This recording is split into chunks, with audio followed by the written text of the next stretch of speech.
కట్టలేక ఆ ఫీజును ఆ పిల్లల్ని చదివించలేని పరిస్థితి. ప్రతి అడుగులోనూ ఇదే కనిపిస్తూ ఉంది. నా కళ్ళ ముందరనే నా పాదయాత్రలోనే చూశాను. నెల్లూరు జిల్లాలో ఉదయగిరి నియోజకవర్గం నా పాదయాత్ర జరుగుతూ ఉంది. ఒక ఇంటి ముందర ఒక ఆయన ఒక పెద్ద ఫోటో పెట్టి ఫ్లెక్సీని పెట్టి ఇంటి ముందర ఫ్లెక్సీ ఒకటి కనిపించింది. ఇంట్లో నుంచి ఆయన భార్య వచ్చి నన్ను కలిశారు. పాపం ఆయన పేరు గోపాల్. ఇప్పటికి కూడా అసలు ఆ పేరైతే నేను నా జీవితంలో మర్చిపోలేను. ఇప్పటికి కూడా నన్ను వచ్చి కలిశాడు. చాలా బాధపడ్డాడు. ఏ కళ్ళల్లో నుంచి నీళ్ళు తిరిగి అడిగే నేను, అన్న ఎందుకన్నా బాధపడతా ఉన్నాను. తను అన్న మాట ఏమిటో తెలుసా? ఆ ఫ్లెక్సీ చూపించాడు. ఆ ఫ్లెక్సీ ఎవరిదన్నా అని చెప్పన్నా. నా కొడుకుది అన్నాడు.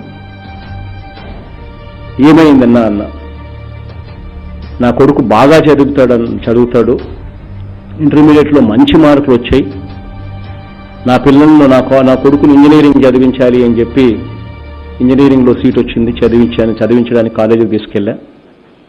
కాలేజీలో ఫీజు చూస్తే దాదాపుగా మెస్, బోర్డింగ్, లాడ్జింగ్, మెస్ ఖర్చులతో కలుపుకుంటే దాదాపుగా ₹1,00,000 ఫీజులు అవుతా ఉన్నాయి. ప్రభుత్వం ఎంత ఇస్తా ఉంది అని చెప్పి చూస్తే కేవలం ముస్టేసినట్టు 30-35,000 ఇస్తా ఉన్నారు. మిగిలిన డబ్బు అప్పో తీసుకొస్తే తప్పనిచ్చి నా పిల్లల్ని నేను చదివించలేని పరిస్థితి.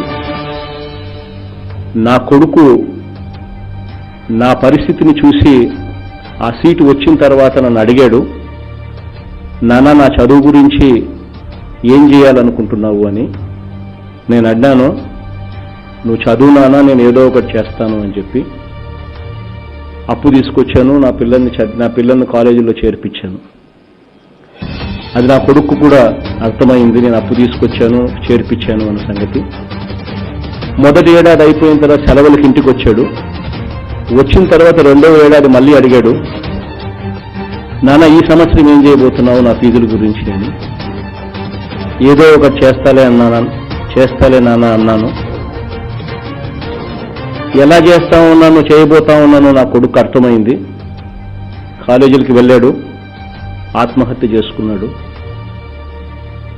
తన చదువు కోసం నేను అప్పుల పాలు కావడం భరించలేక నా కొడుకు ఆత్మహత్య చేసుకున్నాడు అని చెప్పి. ఇది ఆంధ్ర రాష్ట్రంలో ఒక పేదవాడి పరిస్థితి. పిల్లలను చదివించాలన్న ఆరాటం ఉన్నా కూడా చదివించలేని పరిస్థితిలో తల్లిదండ్రులు. మంచి చదువులు చదువుకోవాలన్నా కూడా ఆ చదువులు అందని పరిస్థితిలో పేదవాడు ఉన్నాడు. పేదవాడు అనేవాడు పేదరికం నుంచి ఎప్పుడు బయటకు వస్తాడు అని అంటే, ఆ కుటుంబం నుంచి ఎవడో ఒకడు ఇంజనీరో, డాక్టరో, కలెక్టర్ వంటి పెద్ద పెద్ద చదువులు చదివినప్పుడు అప్పుడు తలరాతలు మారుతాయి. ఆ పిల్లలు బయటకు వెళ్ళి పెద్ద ఉద్యోగాలు చేసి పెద్ద జీతాలు సంపాదించి ఇంటికి కాస్తో కూస్తో పంపించగలిగితే ఆ పిల్లల జీవితాలు కూడా బిలో పావర్టీ లైన్ నుంచి కనీసం ఒక అడుగు ముందుకు వేసి కనీసం మిడిల్ క్లాస్ లెవెల్ కన్నా పోయే పరిస్థితులే కన్నా వస్తారు. అలా చదివించలేకపోతే పేదరికంలో ఉన్నవాడు ఎప్పటికీ కూడా పేదరికంలోనే ఉండిపోతాడు. పేదరికానికి దెర్ ఇస్ నో సొల్యూషన్. పేదరికానికి ఉన్న ఏకైక సొల్యూషన్ చదువు. This what will change the lives of people. ఈ చదువుల్లో ఈ మార్పు తీసుకొని రావాలి అని అంటే మొట్టమొదటి స్టేజ్ నుంచి మార్పు తీసుకొని రావాలి. మొట్టమొదటి స్టేజ్లో మన స్కూళ్ళల్లో ఇవన్నీ గవర్నమెంట్ బడులు, దాదాపుగా 45,000 గవర్నమెంట్ బడులు ఉన్నాయి మనకు. ఈ 45,000 గవర్నమెంట్ బడులు ఏదైతే ఉన్నాయో ఇవన్నీ కూడా తెలుగు మీడియం. శిథిలావస్థలకు చేరుతా ఉన్న పరిస్థితులు, బాత్రూములు సరిగ్గా లేవు, టోటల్గా అన్యాయమైన పరిస్థితిలో స్కూల్స్ ఉన్నాయి. ఇటువంటి పరిస్థితిలో ఈ తెలుగు మీడియం చదివిస్తా ఉన్న పిల్లలు, మన ఊర్లలోకి మన పిల్లలు అక్కడికి వెళ్ళారంటే అక్కడ గవర్నమెంట్ బడులలో ఫ్రీగా చదువులు చెప్తారు కాబట్టి ప్రైవేట్ స్కూళ్ళల్లో అయితే ఇంగ్లీష్ మీడియం కానీ డబ్బులు ఛార్జ్ చేస్తారు. ప్రైవేట్ మీడియంకి వెళ్ళి డబ్బులు కట్టి ప్రైవేట్ మీడియంలో చదవాలి, ఇంగ్లీష్ కోసం ప్రైవేట్ మీడియంలో చదవాలి అని అంటే చదవలేని పరిస్థితి. కాబట్టి గవర్నమెంట్ స్కూళ్ళల్లో చదవాలి అని అంటే తెలుగు మీడియం. ఇది ఈరోజు రాష్ట్రంలో ఉన్న పరిస్థితి. ఇక్కడి నుంచి మార్పు జరగాలి అని చెప్పి టోటల్గా ఈ వ్యవస్థలోకి మార్పు తీసుకొచ్చే దానికోసం శ్రీకారం చుట్టాం.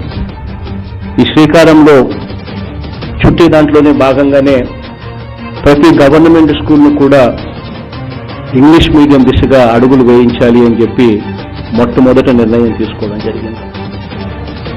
మొట్టమొదటిగా మన స్కూళ్ళల్లో ఉన్న పేరెంట్ కమిటీస్ అన్నింటినీ కూడా మళ్ళీ ఒకసారి అకౌంటబిలిటీ తీసుకొని రావడం కోసం పేరెంట్ కమిటీస్ అనేది యాక్టివ్గా ఉండాలి, ఉంటేనే బాధ్యత అనేది పేరెంట్స్ మీద ఉంటుంది అనే ఉద్దేశంతో అన్ని స్కూల్స్లో పేరెంట్ కమిటీస్కి సంబంధించి ఎలక్షన్స్ జరిపించేసి పేరెంట్ కమిటీస్ కంప్లీట్ చేసేయండి అని చెప్పి ఆదేశాలు ఇవ్వడం జరిగింది. వెంటనే అన్ని స్కూళ్ళల్లోనూ పేరెంట్ కమిటీస్ వచ్చాయి. ఆ తర్వాత ప్రతి పేరెంట్ కమిటీని అడిగాం, మన పిల్లలకు తెలుగు కంపల్సరీ సబ్జెక్టుగా చేస్తూ ఇంగ్లీష్ మీడియం తీసుకురావడం మంచిదేనా అని చెప్పి. You know what the outcome was? Almost 94% of the parent committees literal గా ఇది మంచి ఆలోచన అని యునానిమస్ గా పాస్ చేసినారు.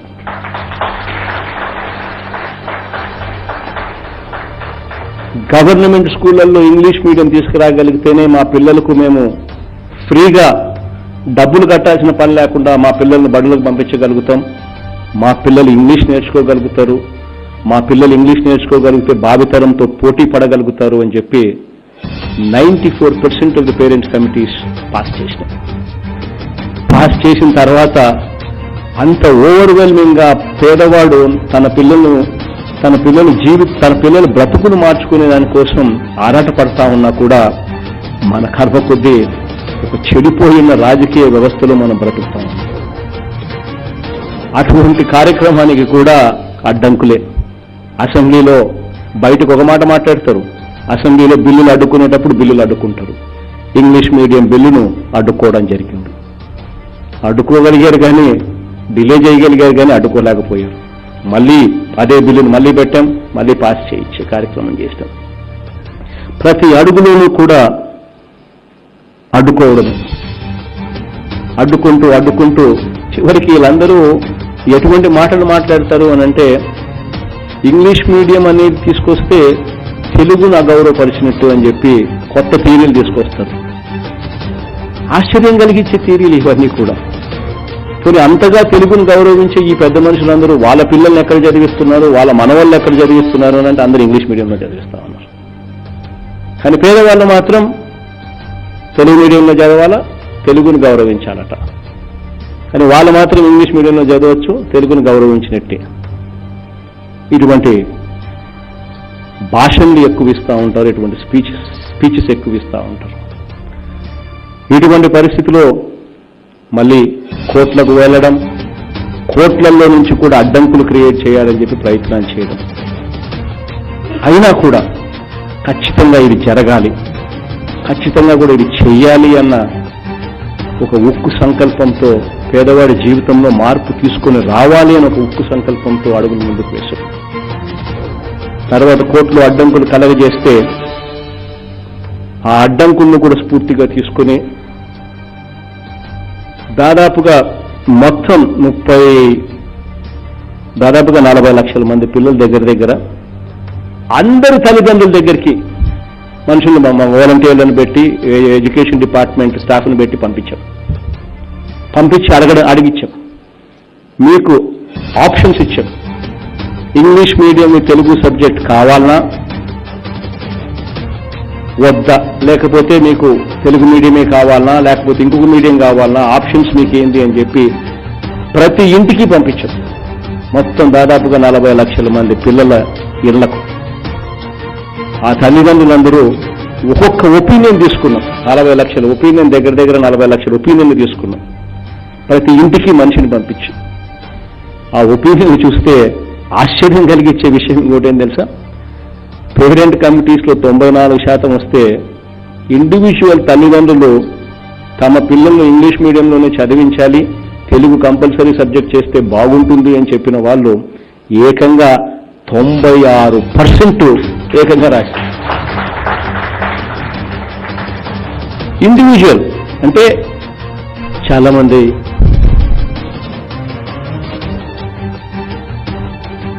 పారిశ్రామికవేత్తలు కూడా, పెద్ద పెద్ద పారిశ్రామికవేత్తలు కూడా ఇక్కడికి రావడం జరిగింది, ఇక్కడ కూర్చొని ఉన్నారు.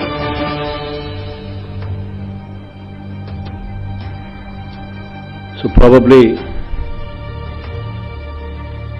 అట్ ది సేమ్ టైమ్ ఇది లైవ్ టెలికాస్ట్ కూడా ఉంది కాబట్టి రాష్ట్ర ప్రజలందరికీ కూడా ఈ సంవత్సర కాలం పరిపాలన గురించి కూడా ఇండస్ట్రియల్ సెక్టర్ మీద నుంచి కూడా ఒక మెసేజ్ కూడా పోవాల్సి ఉంటుంది కాబట్టి కొంచెం I will go in a mix and match of both English and Telugu, just in case mister కెమ్, just in case if you not able to understand little bit of me when I converse, when I speak in Telugu, please bear with me.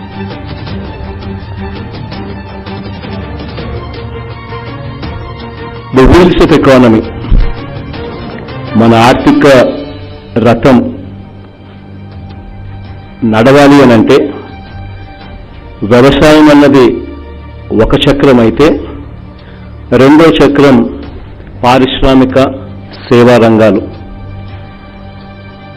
ఈ 3 రంగాలలో అభివృద్ధి అన్నది కనిపించగలిగితేనే, చూపించగలిగితేనే wheels of economy పరిగెత్తగలుగుతాయి. ఇక్కడ రాష్ట్రం విడిపోయిన తర్వాత సబ్స్టాన్షియల్గా మనకు నష్టం జరిగింది అని చెప్పాల్సి వస్తుంది. రాష్ట్రాన్ని విడగొట్టేటప్పుడు స్పెషల్ స్టేటస్ ఇస్తాము అని చెప్పి మాటిచ్చి దాని తర్వాత అది ఇవ్వకుండా పోయిన పరిస్థితులు కూడా మన కళ్ళ ఎదుటనే కనిపించాయి. స్పెషల్ స్టేటస్ కన్నా వచ్చి ఉంటే ఇండస్ట్రీ రాయితీలు, ఇండస్ట్రియల్ ఇన్సెంటివ్స్ ఇంకా ఎక్కువగా అందుబాటులోకి వచ్చి ఉండేటివి. సెంట్రల్ గవర్నమెంట్ బర్డన్ను షేర్ చేసి ఉండేది. సబ్స్టాన్షియల్ బర్డన్ సెంట్రల్ గవర్నమెంట్ తీసుకునే పరిస్థితి ఉండేది. అప్పుడు income tax exemptions, GST exemptions ఇటువంటి అనేకంగా వచ్చి ఉండేటివి. వాటి వల్ల ఇంకా పరిశ్రమల్లో ఇంకా ప్రోత్సాహం ఇంకా ఎక్కువ ఉండేది. బట్ అన్ఫార్చునేట్లీ 2014 నుంచి 2019 దాకా ప్రభుత్వం, కేంద్ర ప్రభుత్వము, రాష్ట్ర ప్రభుత్వాలు కలిసి కాపురం చేసినా కూడా even when they were together special స్టేటస్ను రాష్ట్రం తెచ్చుకోలేకపోయింది. దాని తర్వాత ఎలక్షన్స్ వచ్చాయి. ఎలక్షన్స్లో కూడా వైఎస్ఆర్ కాంగ్రెస్ పార్టీ, మన పార్టీ దేవుడి దయతో we had an overwhelming victory. 22 out of 25 parliament seats in sweep చేసాం. 175 అసెంబ్లీ సెగ్మెంట్స్ కు 151 స్వీప్ చేసాం. ఇటువంటి మెజారిటీ వచ్చినప్పుడు కేంద్రంలో కూడా వాళ్ళకు గన సంపూర్ణమైన majority రాకపోయిందంటే, had they not gotten the halfway mark, then definitely state would have benefited. We would have had a bargaining edge. We were open to the idea of going together with anybody as long as they give us special category status. So unfortunately అది కూడా జరగల. కారణం ఏంటంటే they had an absolute number to themselves. So మనతో అవసరము పని పడే పరిస్థితి కూడా లేకుండా పోయింది. కాబట్టి స్పెషల్ కేటగిరీ స్టేటస్ మళ్ళీ మనకు కాస్త దూరంగా కనిపించే పరిస్థితిలో ఇవాళ మనం ఉండవలసిన పరిస్థితి వస్తూ ఉంది. బట్ అడగడం మానేస్తే అది ఏ రోజు మనకు రాదు అన్న సంగతి పూర్తిగా తెలిసిన వ్యక్తిని నేను. ఈ రోజు కాకపోతే రేపైనా వస్తుంది. అది ఈ రోజు కాకపోయినా రేపైనా కేంద్ర ప్రభుత్వం మన మీద ఆధారపడే రోజు ఎప్పుడైనా వస్తుంది. వచ్చిన ఆ రోజున ఆంధ్ర రాష్ట్రంలో ఇది ఇస్తే మేము మద్దతు ఇస్తాము సంపూర్ణంగా అని చెప్పి మన ఆలోచన ఎప్పుడైనా కూడా ముందుకు తీసుకొని వస్తాం. అప్పుడు స్పెషల్ కేటగిరీ స్టేటస్ అన్నది ఎప్పుడో ఒకసారి అది రియలైజ్ అవుతాం. బట్ ఆల్ దట్ అపార్ట్ అవన్నీ జరగలేదు. అయినా కూడా we would have to move forward, ముందుకు వెళ్ళాలి. అవి లేకపోయినా కూడా రాష్ట్రం అభివృద్ధి బాటల్లోకి తీసుకొచ్చే దానికోసం మనం ఏం చేయగలిగితే అవన్నీ చేసుకుంటూ పోయి whatever we can do, we should be in a position to do. Whatever confidence we can give, we should be in a position to give. ఇవి మాట్లాడేటప్పుడు నేను గట్టిగా నమ్మేది ఏమిటి అనంటే, వర్డ్స్ షుడ్ మీన్ సంథింగ్. మనం ఏదైనా చెప్పేసరికి ఆ మాటల్లో నిజాయితీ ఉండాలా, ఆ మాటల్లో నిబద్ధత ఉండాలా. What is the point? నేను కూడా గత ప్రభుత్వం మాదిరిగానే నేను కూడా 20 లక్షల కోట్ల పెట్టుబడులు, 40 లక్షల ఉద్యోగాలు సాధించాము అని ఏ రకంగా లాస్ట్ గవర్నమెంట్లో మనం మాటలు విన్నాము, అదే మాటలే నేను కూడా మాట్లాడడం మొదలు పెడితే it's not going to make any sense. Last గవర్నమెంట్లో మాట్లాడిన కొన్ని మాటలు ఎలా ఉన్నాయనంటే 20 లక్షల కోట్ల పెట్టుబడులు, 40 లక్షల ఉద్యోగాలు అంటూ ఒకరోజు, నెలకో ఫారిన్ కంట్రీ వంటివి హడావిడి, 50,000 కోట్ల రూపాయలతో సెమీ కండక్టర్ పార్కును నెక్స్ట్ ఆర్బిట్ ఏర్పాటు చేస్తుంది అని ఒకరోజు, ఎయిర్ బస్ వచ్చేస్తా ఉందని ఒకరోజు, మైక్రోసాఫ్ట్ వచ్చేస్తా ఉందని ఒకరోజు, బుల్లెట్ ట్రైన్ వచ్చేస్తా ఉందని మరో రోజు, హైపర్ లూప్ వచ్చేస్తా ఉంది అని మరో రోజు. ఇవి సరిపోవు అన్నట్టుగా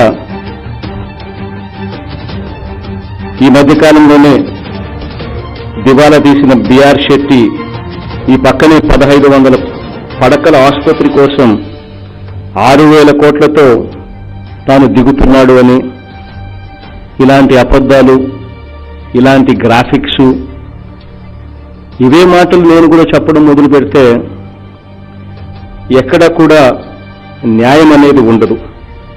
గతంలో చూసినప్పుడైతే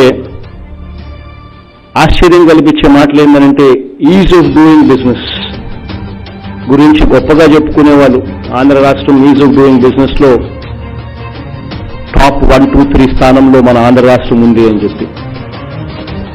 ఈజ్ ఆఫ్ డూయింగ్ బిజినెస్ అంటే ఏంటో నిజంగా నాకు అర్థం కాల. ఇక్కడికి వచ్చిన తర్వాత గత ప్రభుత్వం 2014 నుంచి 2019 దాకా ఇండస్ట్రియల్ ఇన్సెంటివ్స్ ఏదైతే గవర్నమెంట్ ఇస్తానని చెప్పిందో ఆ చెప్పిన మాట మీద పారిశ్రామికవేత్తలు వచ్చి పరిశ్రమలు పెడితే వాళ్ళకి ఇవ్వాల్సిన ఇండస్ట్రియల్ ఇన్సెంటివ్స్, అటువంటి ఇండస్ట్రియల్ ఇన్సెంటివ్స్ 2014 నుంచి 2019 దాకా ఎన్ని ఉన్నాయని చెప్పి లెక్క చేస్తే ఆల్మోస్ట్ 4,000 కోట్ల రూపాయలు పెండింగ్ బకాయిలు. 4,000 కోట్ల రూపాయల pending బకాయిల్లో almost 968 crores is pertaining to MSME segment. 2014 నుంచి 2019 దాకా ఇండస్ట్రియల్ ఇన్సెంటివ్స్ ఇస్తామని చెప్పి పారిశ్రామికవేత్తలతో పరిశ్రమలు పెట్టించి ఆ బకాయిలు, ఆ ఇండస్ట్రియల్ ఇన్సెంటివ్స్ ఇవ్వలేని పరిస్థితిలో రాష్ట్రం ఉంటే how can we even claim that ease of doing business మన రాష్ట్రంలో చాలా బాగుంది అని how can we even claim that? Worst part ఏంటనంటే ఇదొకటే కాదు, వర్స్ట్ పార్ట్ డిస్కామ్స్ కు the moment we took over the reins of the state, డిస్కామ్లకు ఎంత అప్పులు ఉన్నాయని చెప్పి చూస్తే డిస్కామ్స్ లో బకాయిలు అంటే పవర్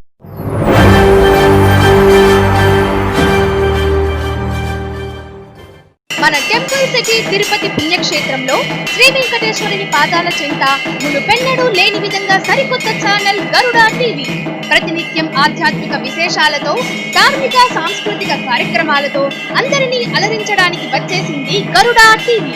మన టెంపుల్ సిటీ తిరుపతి పుణ్యక్షేత్రంలో శ్రీ వెంకటేశ్వరుని పాదాల చెంత మునుపెన్నడూ లేని విధంగా సరికొత్త ఛానల్ గరుడా టీవీ ప్రతినిత్యం ఆధ్యాత్మిక విశేషాలతో ధార్మిక సాంస్కృతిక కార్యక్రమాలతో అందరినీ అలరించడానికి వచ్చేసింది గరుడా టీవీ.